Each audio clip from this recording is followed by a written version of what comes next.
अमरपुर नगर पंचायत लुवाजिंबाय अमरपुर चंदीबारी आमथाय तंगमा थंखलाओ बाथागतनि यक समाज सालनतगैने महान स्वाधीनता संग्रामी डॉक्टर श्यामा प्रसाद मुखार्जी नि मांग थंग फ्यकजाखा आबतर थांगि मानजागैखा एमपी बिप्लब कुमार देव मानजाखा मंत्री पनजित सिंह राय कवि एमएलए रंजित दास कुमनि आदंग ओ मांगथंग फ्यकमनि यागलो कक्मा थोन बुसंग कक दारकनि सालथां त्रिपुरा लोकसभा आसुकथायनि एमपी बिप्लब कुमार देव नकरं बुसंग कक नारखा मंदिर और सेदिके दिघी এইদিকে সুন্দর একটা মাঠ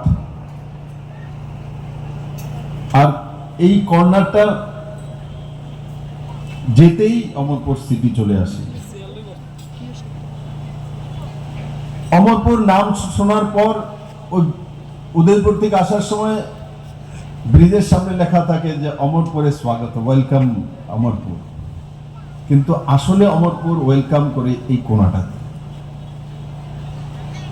আর এই জায়গাতেই অমরপুরের মানুষ সুন্দর লাগে।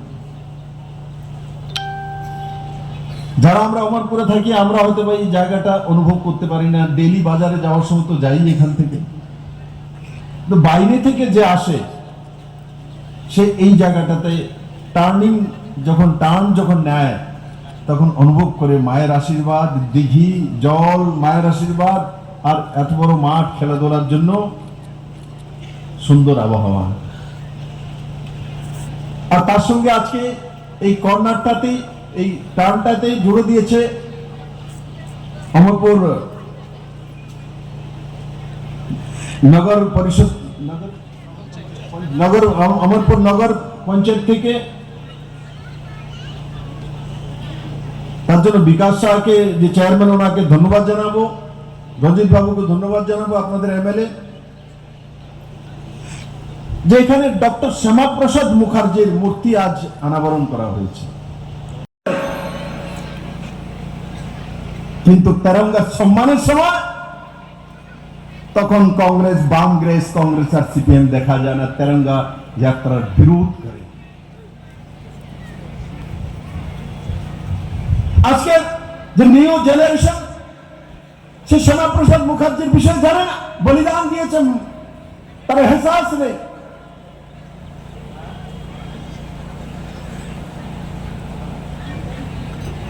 কিন্তু আমাদের দায়িত্ব, যারা 1971 পাকিস্তান, বাংলাদেশ আর ভারতের যুদ্ধ দেখেনি, যারা ভারত বিভাজন পাকিস্তান তো তৈরি করেছে তা দেখেনি, দ্বিতীয়বার রেকর্ড করে জিতেছে।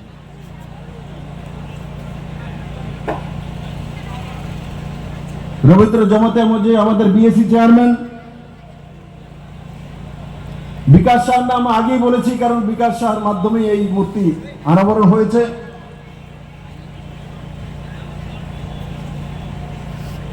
অমরেশ বর্মনজি যে এসডিএম আছেন, और এখানে বড় মাত্রা উপস্থিত ভারতীয় জনতা পার্টি और অন্যান্য সমাজ থেকে আসা নজওয়ান ভাই বোন, বুজুর্গজন, অমরপুরের সুধী নাগরিক বৃন্দ, মিডিয়ার বন্ধু, আপনারা হয়তো ভাবছেন দাদা তো সম্বোধন এখন করছে, আগে তো উনি স্টার্ট করে দিয়েছেন। দাদা থোড়া সা ব্যতিক্রম হ্যাঁ। দাদা মেইন লাইনে কোনোদিনই আমি রিজাইন দিয়েছেন, ত্যাগপত্র দিয়েছেন। আজকে দেখো প্রধান থেকেও ত্যাগপত্র দিতে চায় না, মেম্বার থেকেও দিতে চায় না, বললো দিয়ে দাও না দাদা মাফ করে দেন, হাত চুরি করতাম না, শেষ করি, দেয় না। আজকে যেই মূর্তি অনাবরণ হয়েছে ডক্টর শ্যামা প্রসাদ মুখার্জি, উনি এক বিধান এক নিশান এক প্রধান, যে জম্মু কাশ্মীরের জন্য আলাদা জাতীয় পতাকা,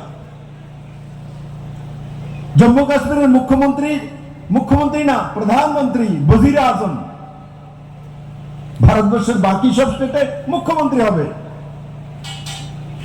কিন্তু জম্মু কাশ্মীরে আলাদা সংবিধান, ওজির আজম। দেশ স্বাধীন হয়েছে। শ্যামাপ্রসাদ মুখার্জি কোনো সাধারণ ব্যক্তি নয়। শ্যামাপ্রসাদ মুখার্জি বাংলার বাঘ আশুতোষ মুখার্জির ছেলে।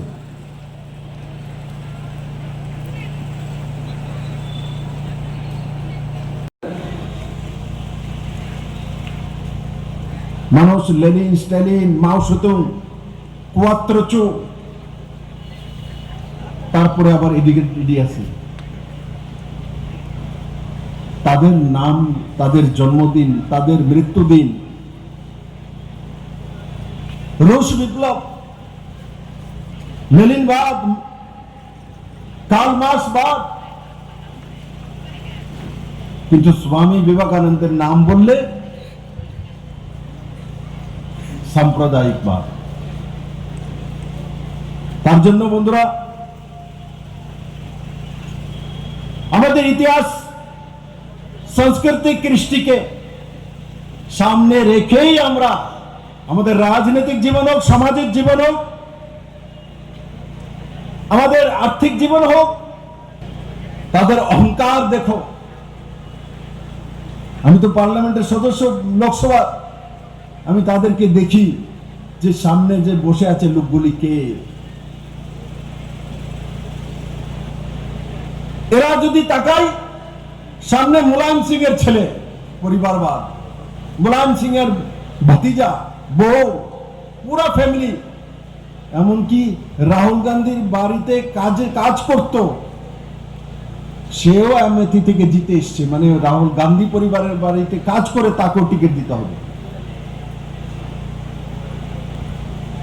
কি বিভীষিকা সামনে। লালু প্রসাদের মেয়ে, মমতা ব্যানার্জির ভাতিজা, ও তামিলনাড়ু থেকে স্ট্যালিন, লেনিন, করুণানিধির পুরো খানদান মেয়ে।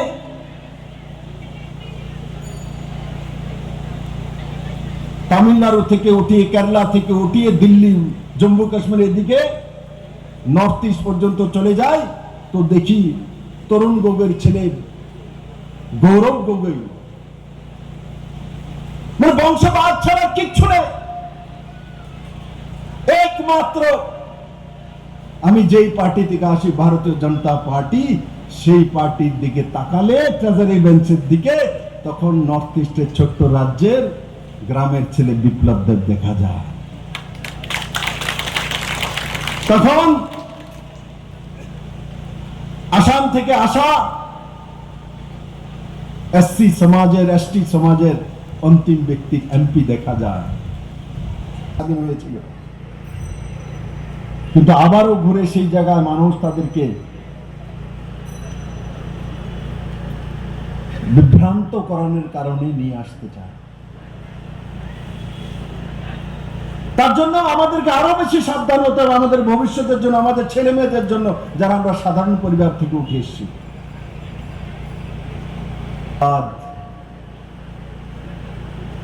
যেটা কংগ্রেসের মধ্যে ছিল, আজও আছে, তাদেরই জামানা শুরু হবে। কারণ কি, তাদের স্বভাব পরিবারবাদে রাজনীতি করা। কারণ কি, দিল্লিতে যারা বসে থাকে গান্ধী পরিবার, এরাও পরিবারবাদের রাজনীতি করে। তার জন্য নিজেদেরকে সুরক্ষা দেওয়ার জন্য নিচেও পরিবারবাদই এস্টাবলিশ করে। আর নরেন্দ্র মোদীর মতো অন্তিম ব্যক্তি, যিনি চা বিক্রি করে প্রধানমন্ত্রী হয়েছেন, উনি নিচেও ঝাড়ু দেওয়ার মতো ব্যক্তিকেই জনপ্রতি তৈরি করেন। পরিবারবাদী সরকার চায়, পরিবারবাদী পার্টি চায়। যতই পরিশ্রম করে নেন আপনি, কংগ্রেসের যতই পরিশ্রম করে নেন, জীবন দিয়ে দিন, আপনি কংগ্রেসের কোটা থেকে কোনোদিন দেশের প্রধানমন্ত্রী হতে পারবেন না। কিন্তু বিজেপির কোঠা থেকে আপনি প্রধানমন্ত্রী হতে পারবেন, যেমন নাকি অটল বিহারী বাজপেয়ী আর নরেন্দ্র মোদী হয়ে দেখিয়েছে সাধারণ পরিবার থেকে এসে। কংগ্রেসে সম্ভবই না। সমাজবাদী পার্টিতে অখিলেশ যাদব ছাড়া আর তার পত্নী ছাড়া সম্ভবই না। যে দিল্লির কেজরিওয়াল বলতেন সমাজবাদের কথা, কমিউনিস্টের কথা, দেখুন না কেজরিওয়াল জেলে আছে, ওর কাছে মন্ত্রী আছে, এমএলএ আছে, কাউকে দিল্লির মুখ্যমন্ত্রীর চার্জ দেয়নি। ওনার বউর কাছে দিয়ে দিয়েছে। কিন্তু নরেন্দ্র ভাই মোদী, অটল বিহারী বাজপেয়ী বিয়ে থা তো করেননি, ঠিক আছে, আলাদা বিষয়। আমিও মুখ্যমন্ত্রী হয়েছিলাম, আমার চার্জ কিন্তু বউর কাছে দেয়নি।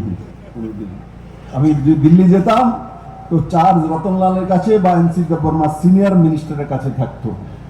কিন্তু কেজরিওয়াল চলে গিয়েছেন একদিনের জন্য, উনি ওনার কোন সিনিয়র মিনিস্টারকে দিল্লির মুখ্যমন্ত্রী ইনচার্জ দেয়নি। আমি অমরপুরবাসীকে এই কথা তার জন্য বলতে এসেছি, কারণ কেজরিওয়াল ও কমিউনিস্টের কথাই বলে।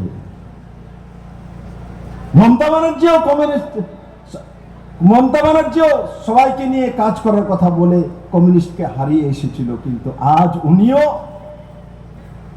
ওনার ভাতিজা ছাড়া কোনো রাজনীতি করে না।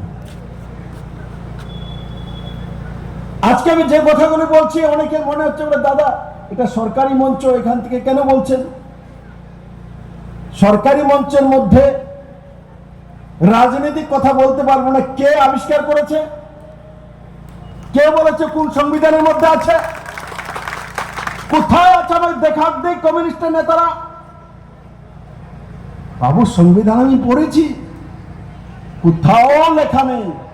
লেখা আছে যে সরকারি তন্ত্রকে রাজনীতিকরণ বা ব্যক্তিগত কারণে সেটা করা যাবে না। বিপ্লবদেব ব্যক্তিগত কোনো কিছু বলছে না, নিজের পরিবারের জন্য কিছু বলছে না, নিজের ছেলের জন্য বলছে না। বিপ্লবদেব দেশের জন্য বলছে, বিপ্লবদেব গরিব লোকদের জন্য বলছে। তার জন্য সংবিধানে তার অধিকার আছে। ছিল রাজনীতিকরণ করা যাবে না সরকারি মঞ্চের। এগুলো রাজনীতিকরণ না, এগুলো বাস্তব সত্য। এগুলো যদি আমাদের মতো লোক, মুখ্যমন্ত্রী যখন ছিলাম তখন রঞ্জিত বাবুকে আমরা এমএলএ বানিয়েছেন, তার জন্য রঞ্জিত বাবুর মাধ্যমে সাপোর্ট পেয়ে আমি মুখ্যমন্ত্রী হয়েছিলাম। কারণ কি, এমএলএ ছাড়া তো মুখ্যমন্ত্রী হওয়া যায় না, 31টা এমএলএ লাগে। আমি আপনাদের প্রতিদান কোনোদিন ভুলবো না। অমরপুরকে এত কোনো কিছু দিতে পারেনি। ছবি মোড়াতে কিছু কাজকর্ম হয়েছে, ওখানে মন্দির ঘাটের রাস্তা হয়েছে, ব্রিজ, ওই মৈলাক ব্রিজ। আমার তো স্বপ্ন ছিল, আমি যখন যেতাম মৈলাকে, ব্রিজ করো স্যার, ব্রিজ করো স্যার। কিন্তু আজ মৈলাকে ব্রিজ হয়ে গেছে। সামনে আমার দাদা বসে আছে, এখন জেলা পরিষদ থেকে 8,000 ভোটে জিতেছে না? 8,000 ভোট না, 8,000 ভোটে না, 8,000 ভোটে ডিফারেন্সে জিতে এসে সামনে বসে আছে। বন্ধুরা, তাবো বলবো, জিত তো জিত। 30 পঞ্চায়েতের জন্য আমি সবাইকে সাধুবাদ জানাই, কিন্তু জিতের পেছনে ভয়াবহ একটা সচ্চাই থাকে, সেটা হচ্ছে মানুষের ইচ্ছা। যখন জিত হয়, জনতা আপনার উপরে ইচ্ছা প্রকট করে যে আপনি সেবা করুন, আপনি ডেভেলপমেন্ট করুন, আপনার কাছে আশা করে সেই কাজগুলো করুন। অভিষেক আমাকে বলছিল, দাদা 25-30 বছর বিজেপি কিভাবে থাকে? আমি বললাম, তখনই থাকবে যখন আমাদের নির্বাচিত প্রতিনিধিরা মানুষের কাছে যাবে, মানুষের সুখ দুঃখে দাঁড়াবে। মানুষ চাকরির জন্য সত্তাতে বসে না, মানুষ মানবিক আচরণের জন্য সত্তাতে বসে। আমাদের মিত্র, আমি আশা করি আমাদের যারা যারা জয়ী হয়েছে তার মানবিক আচরণ কি হওয়া উচিত, আজকে আমি যে কথাগুলি বললাম, তার জীবনের মধ্যে সেগুলো যদি একটা কোনোতে যদি জায়গা করতে পারে, তাহলে অভিষেক দেবরা যে স্বপ্ন দেখছে 25-30 বছর এক রাষ্ট্রবাদী সরকারের কল্পনা, নিশ্চিত সেই কল্পনায় আমরা সফল হব। আপনারা এত বড় মাত্রায় এখানে উপস্থিত হয়েছেন, তার জন্য আপনাদেরকে অনেক অনেক সাধুবাদ, ধন্যবাদ। আমি এমনিতে এখন 1-2 মাস কম আসতে পারবো, কারণ কি, কারণ মেইন লাইনে সবাই চলে। যারা একটু আলাদা করে লাইন তৈরি করে দুনিয়া, তাদেরকেই মনে রাখে।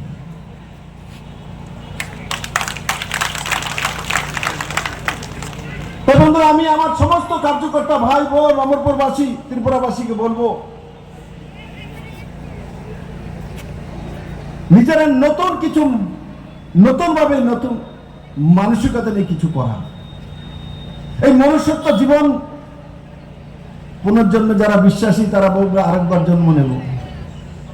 করতে পারেননি, কিন্তু 2019-এ নরেন্দ্র ভাই মোদী কাশ্মীর থেকে 370 ধারা আর্টিকেল 35 সরিয়ে শ্যামা প্রসাদ মুখার্জির বলিদানের বদলা নিয়ে কাশ্মীরে এক প্রধান, এক নিশান আর এক সংবিধান প্রতিষ্ঠা করেছে।